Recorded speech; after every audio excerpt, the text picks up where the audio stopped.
am na ci koo xamante ni fi mu tollu tembe moom lëmbe na àdduna parce que toute la presse parle d'elle et pourtant ci presse bi la nekk. ci presse bi la nekk Hongrie la nekk mais balaa Hongrie Pape Cheikh dañuy des Sénégal wax ci li ma mën a tuddee affaire de la maternité Dialbas ak Mama Diouma parce que démb ñi ngi ci doon wax ci people yi finalement dama ko jot téléphone ñu am entretien bu xaw a yàgg donc mu indil ma ay yenn éclaircissement li may wax mooy maternité bi moom daf ko construire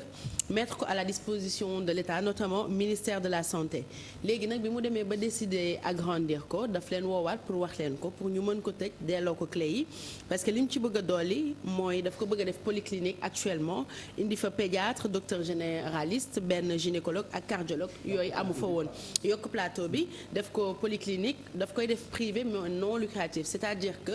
même conditions yi nekk ci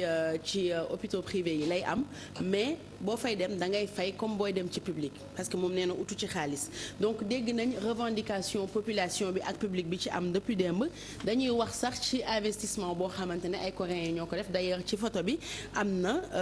ay coréens yuy inauguré maternité bi donc benn ONG la boo xamante ne ci li ma wax dañu ñëw indi fa matériel buy coûter 3 millions mais ñoom dañ ko inauguré comme si ñoom ñoo ko tabaxoon ba pare bind def ci benn plaque def ko maternité bi benn ONG coréen moo leen ko offrir alors que moom moo ko tabax moom moo leen ko joxoon donc finalement boo déggee coow li lu ci bëri ñoom dañu wax que coréens yi dañ ko innové entièrement alors que matériel lañ fa indi jox leen ko donc moom nee na bu fekkee matériel bi dafa nar a andi coow mi ngi foofu ñu teg bu ñu ñëwee le 15 dinañ leen ko delloo inchallah 3 millions la 3 millions par rapport ak terrain li tabax que ça n'a rien à voir donc pourquoi personnel bi jël information coréen yi teg ko en avant pour bañ ñu tëj maternité bi ñoom kese ñoo am réponse bi est-ce que am na connivence entre ñoom ak déedéet affaire à suivre en tout cas Maman Diouma moom nee na 200 millions yi mu teg pour investir ko bind na lettre woon ko waa ministère de la santé dañu ko féliciter parce que projet bu mu yàgg am na voilà bu dee loolu noonu la demee c'est à féliciter donc defe naa jarul commentaire jarul wax jarul indi sax ay yëfi seytaane autant ñu encourager ko parce que mënoon na ko bañ a def pour dëkkam boobu la di Rufisque donc tabax fa parce que mën nga ko lu mel ni bërëbu fajukaay loolu moom c'est à souhaiter keneen bu ko mënee defal donc dañuy éviter yenn lëndëm yi am ci xeetu information yi surtout que coréens yi boo gisee ni ñu filmer affaire bi filmer maternité bi yëpp indaale Miss Corée ci inauguration bi entre guillemets parce que ñu ngi doon dagg seen ay rumeurs dafay mel ni boo ko xoolee ñoom ñoo tabax teg ko fa alors que du loolu on suivra l'affaire ñu dem Hongrie Aïcha ak Petra Lazo moom benn journaliste benn technicienne ci chaîne bu tudd N1 TV boo xam ne dafa proche droite bi c'est-à-dire ñiy bañ ku dugg seen biir dëkk ñoom la ñi nga xam ne dañoo conservateur moom dafa gis ay immigrés yu doon dugg ci frontière Hongrie bi di essayer dugg mais nañu xool ni mu réagirait par rapport ak loolu ku bon la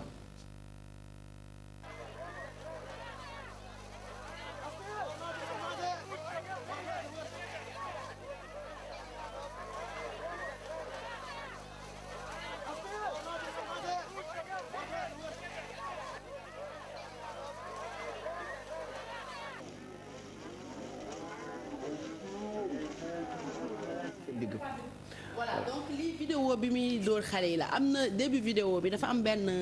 papa boo xam ne dafa fob doomam di daw di dugg ci biir frontière yi am nañ photo bi mais dafa bàyyi ba papa bi di daw rëcc na bay waaj a jàll policier yi mu taalal tànkam pàdd ko papa ji daanu voilà chute baa ngi nii ak xale bi am nañu yeneen photo yi bi ñu daanoo xale bi finalement bi mu jógee daf doon sax jooy parce que tellement daf leen daaneel papa ji moo dal ci kaw xale bi alors que dañ doon daw romb nañu ko yow ñu ñëw ne la filmer nga yor sa caméra filmer pour retranscrire lii xew yamoo ci ngay jéem a bloqué ñiy dugg ci biir dëkk bi donc moom réaction am dafa choqué ñëpp d'ailleurs collègue am moo ko filmé posté vidéo bi du coup ñëpp reprendre ko léegi actuellement dañu ko dàq mais man question bi may posé mooy ak geste bu bon bi mu def est-ce que dàq kese doy na ci oui paraît-il peut-être xëy na dañ ko tëj wala xaw ma parce que acte délibéré la en fait nit ki deful la dara yow elle n'est pas la seule même si actuellement migrants yi ñu ngi dugg ci dëkk yooyu ay Allemagne ay Autriche France wax na ay Hongrie et tout ça après ni mu amee ñu baax noonu la amee ay nit yoo xamante ni dañoo raciste bëgguñu ko dugg seen kër am na ci ñu baax ñuy accueillir migrants yi mais da ci am ñeneen ñoo xamante ni ñoom bëgguñu bokk keneen ak seen dëkk mais Pape Cheikh dama xam ne même bu fekkente ne da nga bon bëggoo ko dugg sa dëkk que tu es conservateur pour bañ a wax raciste boo demee ci terrain nekk journaliste dañ li ñu lay njëkk a jàngal mooy neutralité ngay demee sa yoon nekkul ci liy xew buñ doon rey nit moo tax parfois da ngay gis journaliste de guerre ñuy rey nit mu koy filmer du intervenir du def dara parce que neutralité nga war a demee donc yow ñu ne la demal neutre ay caméra wër la mais soxor nga soxor boo xam ne nee nga kii du dugg ci dëkk bi di ko door donc Petra Lasso malheureusement célèbre elle a énervé le monde entier le plus grand bad buzz de la terre dañuy continuer toujours di wax ci immigration parce que xam naa ne question d'actualité la boo xamante ne actuellement pareeguñ ci wax ci ndax chaque jour dinañ gis ñoo xam ne dañuy jéem a dugg dëkk jàmbur par force jaar ci yoon yi nga xam ne waruñu fa jaar pour rien que pour changer seen condition de vie c'est à partir de ça que benn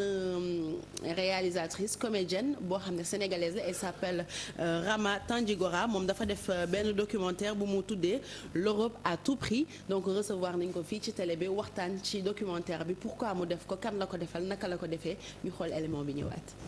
Les statistiques des 2 dernières années sur les traversées clandestines en Méditerranée montrent une hausse alarmante du nombre de personnes qui périssent pendant leur tentative pour rejoindre l'Europe. Au total, quelques 90 000 personnes ont effectué la traversée entre le 1er juillet et le 30 septembre 2014. 2200 d'entre elles y ont perdu la vie. J'ai fait un film documentaire de 26 minutes. Je retrace le parcours d'un jeune Camerounais qui quitte son pays d'origine pour l'Europe et il part par embarcation de fortune. Donc il nous raconte toutes les difficultés durant son trajet et une fois en Europe. Le documentaire se nomme l'Europe à tout prix. J'ai décidé de le réaliser dans un premier temps. Je connais bien la personne que j'ai suivie. Donc une fois qu'il m'a raconté son histoire, j'ai été touchée et je me suis dit qu'il fallait que j'en fasse une histoire. En fait, moi, je leur dirais pas de ne pas partir en Europe. Je leur dirais juste de ne pas partir de cette manière-là parce que c'est beaucoup trop risqué. Donc en gros, on va dire que c'est des conseils qu'on donne. On compte faire en fait une version longue d'un peu plus d'1 heure. Donc on va faire 4 portraits. 2 au Sénégal et 2 en France. Donc les 2 au Sénégal ont un parcours totalement différent. Il y a un jeune en fait qui est parti faire ses études au Maroc, qui décide de revenir, créer sa boîte. Puis un autre portrait, un jeune qui décide de partir en Europe et qui décide de revenir quelques temps après au Sénégal. Et puis il crée aussi sa boîte parce que c'est vrai que c'était beaucoup trop dur pour lui en Europe, n'ayant pas de papier, pas de boulot. voilà film la bu méngoo ak actualité migrant immigration. voilà li muy wane mooy benn Camerounais boo xamante ne dafa dem ci immigration clandestine. dañu retracer parcours am yëpp. wax galère yi mu am. entre traversée bi ak bi mu eggee ak nga nekk sans papier ci dëkk naka la méttee. nee na daf koy continuer pour def ko benn documentaire 1 heure. mais cette fois-ci day suivre ay portraits sénégalais yoo xamante ne dem na Maroc ñëwaat ak koo xam ne tukki na. nekk clandestin dellu ci dëkkam ak kenn ku nekk bitim réew donc yooyu yëpp dina ko def pour gën a wane risques yi ci nit ñi di am yëpp comme li Youssou Ndour di woy rek booy tukki na nga bàyyi ba mën ko ndax tukki ci conditions yi dafa métti bu fekkee am nañ temps ñu dem ci vidéo drôle bi non on n'a pas le temps donc on arrête là. Kebs nous attend pour permanence. On va arrêter là. Sinon rek Alfie du yàkkam bi ah. mën nañ ko ba lundi ah. voilà kon nañ ko denc ba lundi. mais merci beaucoup Bijou si loolu am na solo pour ñi nga xam